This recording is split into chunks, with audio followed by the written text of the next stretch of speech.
How to fix PS5 controller stick drift. Hey everybody, welcome back to the channel. In today's video, I'll guide you on how you can fix your PS5 controller stick drift, so make sure to stick with me till the end.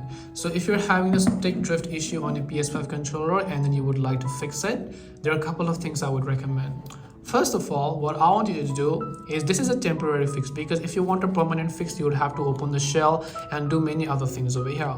So first of all, I'm just going to hold it like this. Then just make sure to completely rotate it sideways, just like this. Make sure you rotate it. When you're rotating it, I want you to touch the whole end like this, not just like this, which is not touching the bottom, but I want you to simply rotate all the way like this so that it's going to touch all this. So make sure you do this step slowly, not very fast, but very slowly. Once you've done on the one side for a couple of minutes, just try to rotate the other side as well. Now you might be asking me, what is the point of this?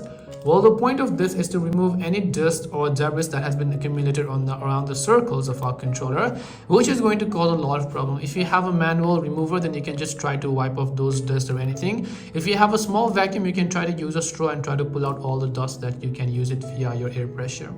But this should most likely help you solve your problem with the controller drift. Now, if you're having issues and it's still not solving, I'd recommend you take it to a repair shop, and then they're going to open the controller and then just remove all the drift issues and whatever else is accumulated there. So hope this video helped you. If you have any questions, feel free to leave them down. Thank you for watching till the end, and see you soon in our next video.